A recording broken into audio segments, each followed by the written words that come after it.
प्रिय विद्यार्थियों, आप सभी का आज की इस वीडियो क्लास में स्वागत है। आज की इस क्लास में हम अयोध्या सिंह उपाध्याय हरिऔध के जीवन परिचय, उनका साहित्य में स्थान एवं उनकी रचनाओं के साथ साथ उनके जीवन से जुड़े महत्वपूर्ण तथ्यों का अध्ययन करेंगे। वीडियो शुरू करने से पहले आप इस वीडियो को शेयर अवश्य कर दें, जिससे इसका लाभ अन्य विद्यार्थियों को भी मिल सके। यदि यह वीडियो आपके लिए उपयोगी एवं लाभप्रद हो तो वीडियो को लाइक करने के उपरांत कमेंट बॉक्स में अपने विचारों को साझा करना ना भूलें। साथ ही चैनल को सब्सक्राइब कर बेल आइकन को भी प्रेस कर दें, जिससे आगामी वीडियो अपलोड होते ही उसकी नोटिफिकेशन आपको प्राप्त हो सके। हरिऔध जी इंटरमीडिएट के हिंदी पाठ्यक्रम में प्रथम कवि के रूप में चयनित हैं। यह द्विवेदी युग के प्रमुख कवि माने जाते हैं। देखा जाए तो मैथिसन गुप्त को द्विवेदी युग का सबसे प्रसिद्ध कवि माना गया है, किंतु हरिऔध जी द्विवेदी युग के पहले बड़े कवि माने जाते हैं। बोर्ड परीक्षा की तैयारी कर रहे विद्यार्थियों के लिए हरिऔध जी का जीवन परिचय महत्वपूर्ण है। पेपर में इसके पूछे जाने की प्रबल संभावना है, अतः आप इनका जीवन परिचय भली भांति तैयार कर लें। अयोध्या सिंह उपाध्याय हरिऔध का जन्म सन 1865 ईस्वी में उत्तर प्रदेश के आजमगढ़ जिले के निजामाबाद नामक स्थान में हुआ था। इनकी माता का नाम रुक्मणी देवी था, जो कि अत्यंत धार्मिक एवं विदुषी महिला थीं। इनके पिता पंडित भोला सिंह उपाध्याय सरल स्वभाव एवं उदार व्यक्तित्व के धनी थे। इनकी प्रारंभिक शिक्षा स्थानीय विद्यालय में हुई। मिडिल परीक्षा उत्तीर्ण करने के उपरांत इन्होंने काशी के क्वींस कॉलेज में प्रवेश लिया, किंतु अस्वस्थता के कारण इन्हें बीच में ही अपना विद्यालयी अध्ययन छोड़ना पड़ा। इन्होंने घर पर ही फारसी, अंग्रेजी और संस्कृत भाषा का अध्ययन किया। कुछ वर्षों तक इन्होंने निजामाबाद के तहसीली स्कूल में अध्यापन कार्य किया। बाद में 20 वर्षों तक कानूनगो के पद पर कार्य किया। इस पद से अवकाश प्राप्त करके हरिऔध जी ने काशी हिंदू विश्वविद्यालय वाराणसी में अवैतनिक रूप से अध्यापन कार्य किया। सन 1947 ईस्वी में हरिऔध जी जीवन रूपी भवसागर से मुक्त हो गए। हरिऔध जी ने द्विवेदी युगीन साहित्य को समृद्ध करने में अपनी महत्वपूर्ण भूमिका निभाई। इन्हें हिंदी साहित्य के क्षेत्र में कवि सम्राट की उपाधि से अलंकृत किया गया। आधुनिक काल में ब्रजभाषा काव्य लिखने वाले कवियों में यह विशिष्ट हैं। इनकी इसी उपाध्येयता के कारण डॉक्टर गणपत चंद्र गुप्त ने इन्हें आधुनिक काल का सूरदास कहा है। इनकी पीपवास कृति हिंदी साहित्य की उत्कृष्ट रचनाओं में से एक है। इसमें इन्होंने राधा कृष्ण को श्रेष्ठ मानव रूप में, या कह सकते हैं विश्व प्रेमी एवं विश्व सेवी के रूप में प्रस्तुत किया है। हरिऔध जी की प्रशंसा करते हुए निराला कहते हैं, ये हिंदी के सार्वभौम कवि हैं। खड़ी बोली, उर्दू के मुहावरे, ब्रजभाषा, कठिन सरल सब प्रकार की ये कविता कर सकते हैं। निसंदेह हरिऔध जी हिंदी साहित्य की एक महान विभूति हैं। ये ऐसे रचनाकार हुए जिन्हें हिंदी साहित्य सम्मेलन का सभापति बनाकर सम्मानित किया। हरिऔध जी की कृतियाँ साहित्य की अमूल्य निधि हैं। हरिऔध जी श्रेष्ठ उपन्यासकार, प्रसिद्ध कवि एवं कुशल नाटककार हैं। इनकी कृतियों में देशानुराग, समाज सेवा, परोपकार एवं सांस्कृतिक सेवा के स्वर सहज ही सुने जा सकते हैं। इन्होंने अनेक रचनाओं का सृजन किया, जिनमें से प्रमुख निम्नवत हैं। इनके महाकाव्यों में प्रियप्रवास, पारिजात एवं वैदेही वनवास उल्लेखनीय हैं। अन्य काव्यों में रस कलश, चोखे चौपदे, चुभते चौपदे, कल्पलता, फूल पत्ते, प्रेम पुष्पोहार, बोलचाल एवं पद्म प्रसून का नाम लिया जा सकता है। हरिऔध जी द्विवेदी युगीन ऐसे कवि हुए हैं जिन्होंने खड़ी बोली हिंदी के साथ साथ ब्रजभाषा में भी रचना लिखी है। एक ओर जहाँ इन्होंने खड़ी बोली हिंदी में प्रियप्रवास एवं वैदेही वनवास जैसी उत्कृष्ट रचनाओं की रचना की, तो वहीं दूसरी ओर ब्रजभाषा में इन्होंने रस कलश जैसे रीत ग्रंथ की भी रचना की।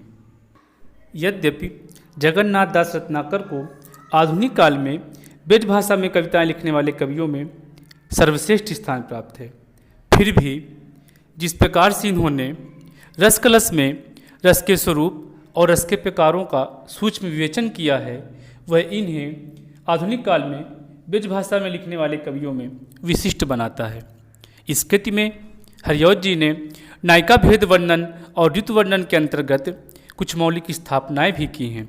इनके द्वारा नवनिर्धारित नायिकाओं में पति प्रेमिका, परिवार प्रेमिका, लोक सेविका आदि प्रमुख हैं। काव्य कृतियों के अतिरिक्त हरिऔध जी की नाटक, उपन्यास एवं आलोचनात्मक कृतियाँ भी ध्यानाकृष्ट करती हैं। इनके नाटकों में प्रद्युम्न विजय एवं रुक्मिणी परिणय विशेष रूप से उल्लेखनीय हैं, जबकि इन्होंने प्रेम कांता, ठेठ हिंदी का ठाठ एवं अधखिला फूल जैसे उपन्यासों का भी सृजन किया है। प्रेम कांता हरिऔध जी का प्रथम उपन्यास है। हरिऔध जी ने हिंदी भाषा और साहित्य का विकास एवं साहित्य संदर्भ जैसे आलोचनात्मक ग्रंथों का भी सृजन किया है। हरिऔध जी ने इतिवृत्त नामक अपनी आत्मकथा का सृजन किया। इनका वेनिस का बांका नामक अनुवाद अत्यधिक चर्चित रहा। इन्होंने संदर्भ सर्वस्व नामक निबंध की भी रचना की। इस प्रकार हरिऔध जी काव्य, नाटक, उपन्यास, आलोचना, आत्मकथा, अनुवाद एवं निबंध जैसी हिंदी साहित्य की सशक्त विधाओं में साहित्य सृजन करते हैं, जो यह दर्शाता है कि हरिऔध जी हिंदी की अनेक विधाओं में लेखन करने में सिद्धहस्त थे। कह सकते हैं कि हरिऔध जी ने हिंदी साहित्य, विशेषतः द्विवेदी युग को समृद्ध करने में अपनी महती भूमिका निभाई है। अयोध्या सिंह उपाध्याय हरिऔध एवं उनकी रचनाओं से संबंधित कुछ महत्वपूर्ण तथ्य। प्रिय प्रवास का प्रकाशन वर्ष 1914 ईस्वी है। यह हिंदी खड़ी बोली का प्रथम महाकाव्य है। इसमें सर्गों की संख्या 17 है। प्रिय प्रवास का सर्वप्रथम नाम व्रजांगना विलाप था। यह संपूर्ण काव्य संस्कृत के वर्णवृत्तों पर आधारित है। इस महाकाव्य में कृष्ण के बचपन से लेकर मथुरा प्रस्थान तक का वर्णन है। इंटरमीडिएट के पाठ्यक्रम में चयनित पवन दूतिका प्रिय प्रवास के खष्ट सर्ग से संबंधित है। हरिऔध कृत ठेठ हिंदी का ठाठ को मुहावरों की पुस्तक कहा जाता है। इस उपन्यास का अन्य नाम देवबाला भी है। प्रिय प्रवास महाकाव्य के लिए हरिऔध जी को सन 1938 ईस्वी में मंगला प्रसाद पारितोषिक प्रदान किया गया। हरिऔध जी की प्रथम रचना 1882 ईस्वी में प्रकाशित श्री कृष्ण शतक है। हरिऔध कृत रसकलश 1931 ईस्वी में प्रकाशित हुई। इसमें नायिका भेद के दर्शन मिलते हैं। प्रिय प्रवास की कथा वस्तु का आधार श्रीमद्भागवत का 10वां स्कंद है। हरिऔध ने स्वयं इस कृत को महाकाव्य कहा है। हरिऔध कृत पारिजात, जिसका प्रकाशन 1936 ईस्वी में हुआ, एक महाकाव्य है जिसमें धार्मिक एवं आध्यात्मिक विषयों को आधार बनाया गया है। इसमें सर्गों की संख्या 15 है। हरिऔध कृत प्रिय प्रवास विप्रलंभ श्रृंगार अर्थात वियोग श्रृंगार पर आधारित महाकाव्य है। इसमें राधा कृष्ण को लोक सेवक के रूप में चित्रित किया गया है। इसमें कृष्ण के मथुरा जाने के बाद ब्रज की गोपियों और राधा की विरह अनुभूति का वर्णन किया गया है। आचार्य शुक्ल प्रिय प्रवास को महाकाव्य तो दूर, अच्छा प्रबंध काव्य भी नहीं मानते। प्रिय प्रवास का प्रभाव साकेत और कमानी जैसे महाकाव्यों में भी दिखाई पड़ता है। हरिऔध कृत वैदेही वनवास महाकाव्य का प्रकाशन 1940 ईस्वी में हुआ। यह महाकाव्य वाल्मीकि कृत रामायण पर आधारित है। इस महाकाव्य में राम द्वारा सीता के निर्वासन की कथा वर्णित है। इसमें सर्गों की संख्या 18 है। हरिऔध के नाटकों को देशबंध संवाद काव्य कहा गया है। हरिऔध के प्रथम उपन्यास प्रेम कांता है, जिसका प्रकाशन 1894 ईस्वी है। हरिऔध ने कबीर वचनावली नाम से संपादन कार्य भी किया है। हरिऔध की महत्वपूर्ण पंक्तियाँ। 4 डग हमने भरे तो क्या किया, है पड़ा मैदान कोसों का भी। उक्त पंक्ति हरिऔध कृत प्रेम पुष्पोहार कविता की है। यह कविता हरिऔध कृत चोखे चौपदे काव्य संग्रह में संकलित है। देख कर बाधा विविध बहुविघ्न घबराते नहीं, रहे भरोसे भाग्य के दुख भोग पछताते नहीं। हरिऔध के उक्त पंक्तियाँ कर्मवीर कविता की हैं। दिवस का अवसान समीप था, गगन था कुछ लोहित हो चला, तर शिखा पर थी अब राजती कमलिनी कुल वल्लभ की प्रभा। उक्त पंक्तियाँ पीपवास महाकाव्य की प्रारंभिक पंक्तियाँ हैं। प्रियपति वह मेरा प्राण प्यारा कहाँ है, दुख जलनिधि डूबी का सहारा कहाँ है। लखमुख जिसका मैं आज लो जी सकी हूँ, वह हृदय हमारा नयनतारा कहाँ है। पल पल जिसके मैं पंथ को देखती थी, निस्दिन जिसके ही ध्यान में थी बिताती, उर पर जिसके है सोहती मुक्तमाला, वह नवनलिनी से नयन वाला कहाँ है। प्रवास में संकलित उक्त पंक्तियों में पुत्र वियोग में व्यथित यशोदा का करुण चित्रण हुआ है। उठो लालब आँखें खोलो उक्ति पंक्ति हरिऔध जी की प्रसिद्ध बाल कविता जागो प्यारे की हैं। हरिऔध जी की यह कविता आज भी उतनी ही प्रासंगिक है जितनी कि यह अपने रचनाकाल के समय हुआ करती थी। इस कविता के माध्यम से हरिऔध जी ने एक माँ का उसके बेटे के प्रति वात्सल्य प्रेम दर्शाया है। यह कविता तमाम प्राथमिक विद्यालयों के पाठ्य पुस्तकों के पाठ्यक्रम में आज भी चयनित है। कविता की पंक्तियाँ हैं।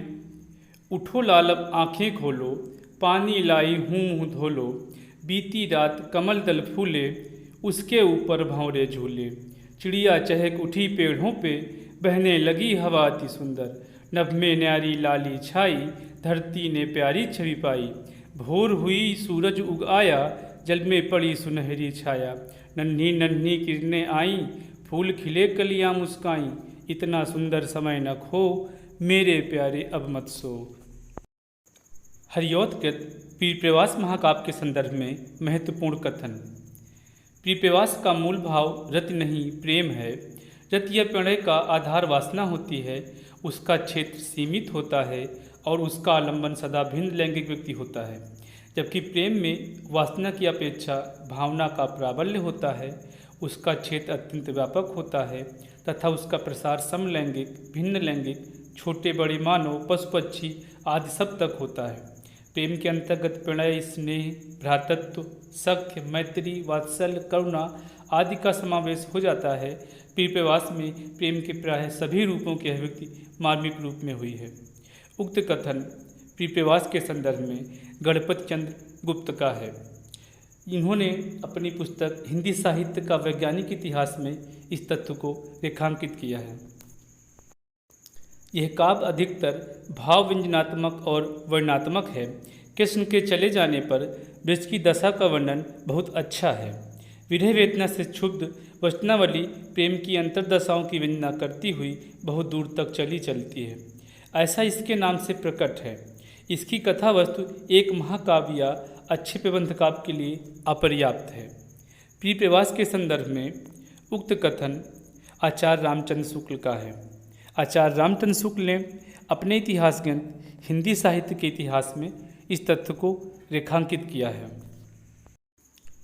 किंतु ना तो शैलीगत नवीनता के कारण ही कोई काव्य महाकाव्य हो सकता है और ना तो पुरानी परिपाटी का अनुसरण करने से ही यह संभव है। महाकाव्य के लिए जीवन की जो संपूर्णता और उदात्तता अपेक्षित होती है, उसका इसमें नितांत अभाव है। पीपवास के संदर्भ में उक्त कथन डॉक्टर बच्चन सिंह का है। उन्होंने अपने आधुनिक हिंदी साहित्य के इतिहास में इस तथ्य को रेखांकित किया है। इस काव्य के प्रत्येक छंद और प्रत्येक पंक्ति में सरसता साकार हो गई। संगीत का सा स्वर, माधुर्य एवं पद नूपुरों की सी झंकार उसके प्रत्येक चरण में ध्वनित हो उठी और बिना कवित्व सवैये के, बिना घनाक्षरी के, बिना राग रागनियों के और इतना ही नहीं बिना तुक के भी उसने छंदों में कुछ ऐसी धिरकन, कुछ ऐसा लास, कुछ ऐसा चमत्कार भर दिया कि वीणा के स्वरों की भांति गुंजित हो उठे। लगता है हरिऔध जी ने सीधी सादी भाषा को अलंकृति, नृत्य और संगीत की विधाओं में पारंगत करके उसे अनूठा आकर्षण और अद्भुत मोहन शक्ति प्रदान कर दी। पीपवास के संदर्भ में उक्त कथन गणपत चंद्र गुप्त का है। उन्होंने अपने ग्रंथ हिंदी साहित्य के वैज्ञानिक इतिहास में इस तथ्य का उल्लेख किया है। इसकी विषय वस्तु विचार प्रधान, गंभीर एवं उदात्त है, किंतु उसकी दार्शनिकता ने काव्यात्मक आवरण धारण करने में कितनी सफलता प्राप्त की है यह संदिग्ध है। वस्तुतः इसमें कवि के प्रौढ़ चिंतन एवं गंभीर ज्ञान की अभिव्यक्ति होते हुए भी काव्य की दृष्टि से इसे अधिक सफलता नहीं मिली। फिर भी यह रचना उपेक्षणीय नहीं है। परिजात उपन्यास के संदर्भ में यह कथन गणपत चंद्र गुप्त का है। उन्होंने इस तत्व को अपने इतिहास ग्रंथ हिंदी साहित्य के वैज्ञानिक इतिहास में रेखांकित किया है। उपाध्याय जी ने अपने इस काव्य में कई जगह संस्कृत शब्दों की ऐसी लंबी लड़ी बांधी है कि हिंदी को है या किया दिया ऐसी दो एक क्रियाओं के भीतर ही सिमट कर रह जाना पड़ा है। पर सर्वत्र यह बात नहीं है। अधिकतर पदों में बड़े ढंग से हिंदी अपनी चाल पर चलती दिखाई पड़ती है। पारिजात उपन्यास के संदर्भ में उक्त कथन आचार्य रामचंद्र शुक्ल का है।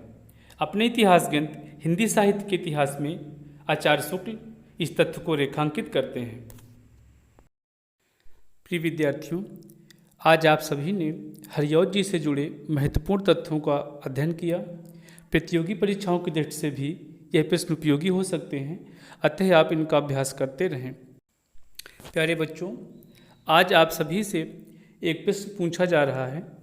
जिसे भी इस प्रश्न का उत्तर मालूम हो वह अपना उत्तर कमेंट बॉक्स में अवश्य साझा करें।